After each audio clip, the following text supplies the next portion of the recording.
Okay students, now we will discuss about parallel plate capacitor with conducting slab. अब हम capacitance पढ़ेंगे capacitor का with conducting slab. मान लिया हमने कोई कैपेसिटर है हमारा जो दे रखा है, इसके एरिया ऑफ क्रॉस सेक्शन क्या है, ए है, और जो हमारी सेपरेशन है D, same as it is हमने लिया हुआ है जैसे पैरेलल प्लेट कैपेसिटर हमने पढ़ा था। ठीक है, अब हमने क्या लिया है, इसके अंदर कोई कंडक्टिंग स्लैब रख दिया है। ठीक है, इस कंडक्टिंग स्लैब की जो थिकनेस है वो क्या है, टी।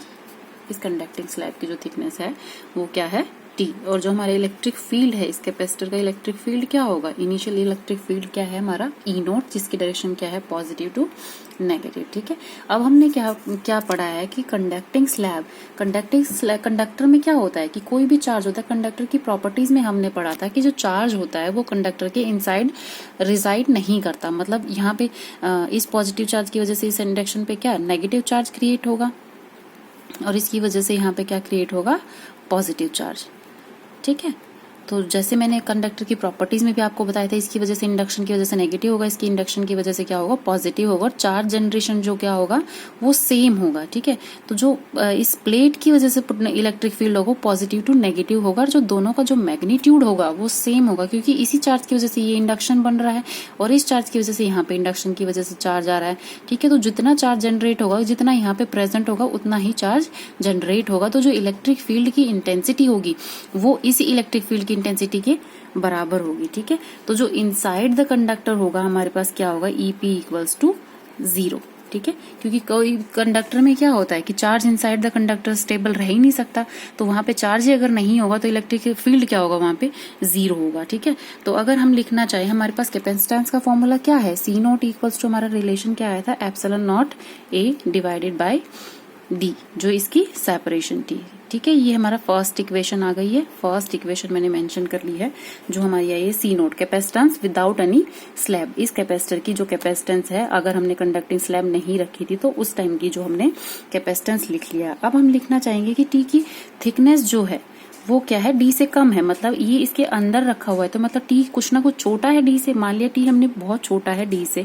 ठीक है, तो अगर हम पोटेंशियल लिखना चाहेंगे, पोटेंशियल इस कैपेसिटर का लिखना चाहेंगे, तो वी कैसे लिखेंगे, फर्स्टली तो जो हमारे पास इलेक्ट्रिक फील्ड है जो प्लेट्स की वजह से है, प्लेट्स की वजह से इलेक्ट्रिक फील्ड कितना है, ई नोट। ठीक है, तो ई नोट मल्टीप्लाई बाय डिस्टेंस, कितनी डिस्टेंस में है ये इलेक्ट्रिक फील्ड, इसमें इलेक्ट्रिक फील्ड कितनी डिस्टेंस में है, ये जो मतलब ये कंडक्टिंग स्लैब जो रखी हुई है, इसके अलावा जो स्पेस बचा हुआ है उसी डिस्टेंस में है हमारा पोटेंशियल सिर्फ, क्योंकि इनसाइड द कंडक्टर तो 0 होगा पोटेंशियल भी, तो हम कैसे लिखेंगे, इलेक्ट्रिक फील्ड कितनी डिस्टेंस में है, डी माइनस टी डिस्टेंस में। ठीक है, जितना कि डी इस डिस्टेंस में, इतना तो टी रखा हुआ है, तो इस इन स्मॉल स्मॉल स्पेसिस में जो हमारा इलेक्ट्रिक फील्ड होगा उसकी वजह से पोटेंशियल होगा सिर्फ, तो वो मैंने पोटेंशियल लिख दिया ई नॉट डी माइनस टी। ठीक है, इसमें ऐड करेंगे हम कौन सा पोटेंशियल, जो कंडक्टर की वजह से, कंडक्टर की वजह से हमारे पास इलेक्ट्रिक फील्ड क्या है, 0, और इसकी थिकनेस क्या है, टी, तो इसका जो पोटेंशियल आएगा वो कम्प्लीटली 0 के इक्वल आएगा। और जो हमारा इसमें जो पोटेंशियल बचा है सिर्फ किसकी वजह से, डी माइनस टी लेंथ की वजह से, वो हम लिखेंगे डी माइनस टी। ठीक है, ये हमारा पोटेंशियल आ गया है। अब इसको सब्सटीट्यूट करेंगे वैल्यूज में, तो हमारे पास क्या रिलेशन आएगा, अब इसको सब्सटीट्यूट करने के लिए, कैपेसिटेंस निकालने के लिए हमारे पास फॉर्मूला क्या होता है, C equals to Q by V। तो V हम ऑलरेडी कैलकुलेट कर चुके हैं, हमें Q और कैलकुलेट करना है, तो Q हम कैलकुलेट करेंगे किसकी वजह से, सिग्मा की हेल्प से। सिग्मा क्या होता है हमारा, सरफेस चार्ज डेंसिटी। ठीक है, तो वो हम किस रिलेशन से निकाल सकते हैं, किस रिलेशन से निकाल सकते हैं हम सिग्मा, सिग्मा हमारे पास जैसे दे रखा है, एक हमने पढ़ा था कंडक्टर के लिए जो इलेक्ट्रिक फील्ड होता है कंडक्टर के लिए, वो क्या होता है, सिग्मा बाय एप्सिलॉन नॉट। ठीक है, तो इससे अगर हम निकालना चाहेंगे तो हमारे पास रिलेशन क्या आएगा, सिग्मा होता है क्यू बाय ए। ठीक है, तो इससे हम इलेक्ट्रिक फील्ड क्या लिख पाएंगे, electric field equals to Q by A epsilon naught. ठीक है, ये हमारे पास रिलेशन आ गया इलेक्ट्रिक फील्ड का, जो कि हम सब्सटीट्यूट करेंगे किसमें, V में।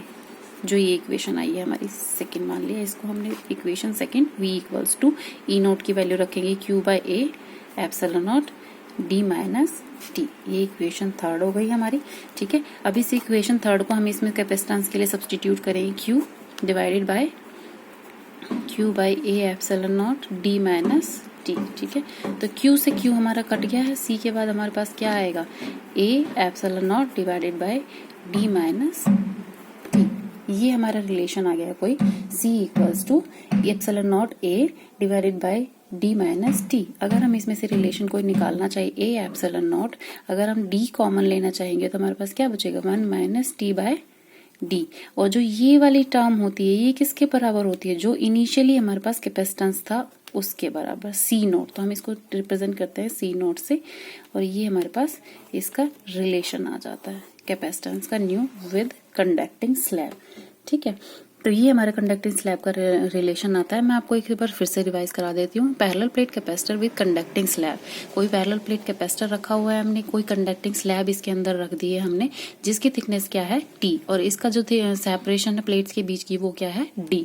ठीक है, तो जो इनिशियली हमारे पास कैपेसिटेंस होता है, मतलब अगर ये कैपेसिटर ये कंडक्टिंग स्लैब ना रखी हो तो कैपेसिटेंस क्या लिखा जाएगा हमारा कंडक्टर का, सी नॉट, जो हम ऑलरेडी रिलेशन निकाल चुके हैं, C nought equals to epsilon not A divided by D. ठीक है, ये इनिशियली हमारा कैपेसिटेंस है। फिर हमने इसमें कोई स्लैब रख दी है टी लेस देन डी, और हमने कोई स्लैब रख दी इसकी जिसकी थिकनेस इसकी सेपरेशन से कम है, तो हम पोटेंशियल लिखना चाहेंगे इस कैपेसिटर की वजह से पोटेंशियल लिखना चाहेंगे कंप्लीटली। तो फर्स्ट में तो इलेक्ट्रिक फील्ड जो ई नोट है ये कितनी जगह में है, सिर्फ इतने स्पेस में है, यहाँ से यहाँ तक और यहाँ से यहाँ तक, तो ये सेपरेशन कितनी है डी माइनस टी। तो इलेक्ट्रिक फील्ड ई नोट कितने में है डी माइनस टी डिस्टेंस में, और जो इलेक्ट्रिक फील्ड ये इनसाइड होता है ये होता है 0, जो कि लिखा जाएगा इलेक्ट्रिक फील्ड इंटू टी, मतलब इतनी डिस्टेंस में कितना इलेक्ट्रिक फील्ड है 0। तो हमारा जो पोटेंशियल आएगा वो किसके इक्वल आएगा ई नोट डी माइनस टी के।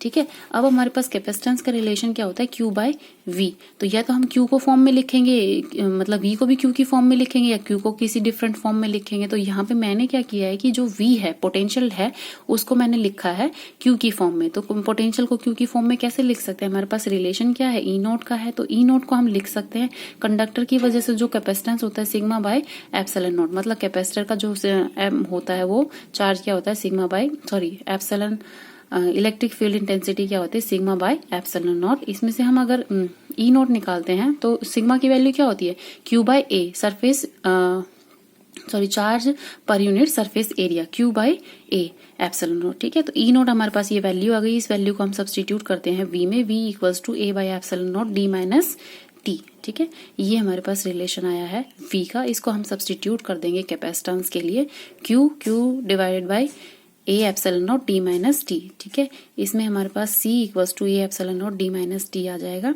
और C इक्वल्स टू अगर हम इसमें कैपेसिटेंस की फॉर्म में लिखना चाहे इनिशियल कैपेसिटेंस की फॉर्म में, तो हम इसमें से D कॉमन ले लेंगे और 1 माइनस टी बाय डी बचेगा। तो इस वाली टर्म को ए एप्सिलॉन नॉट ये किसके बराबर आया था इनिशियली, फर्स्ट इक्वेशन देखो C naught equals to epsilon not A divided by D, तो इसी को हम C नॉट की फॉर्म में लिख सकते हैं। ठीक है, तो ये हमारा कैपेसिटेंस होता है विद कंडक्टिंग स्लैब। इसके बाद हमारा एक और रिलेशन है, वो क्या है कंडक्टिंग स्लैब के साथ में डाइलेक्ट्रिक मीडियम, अगर कोई डाइलेक्ट्रिक मीडियम रखा हो तो उसमें हमारा क्या बनेगा रिलेशन, वो मैं आपको नेक्स्ट लेक्चर में बताऊंगी। Thank you students.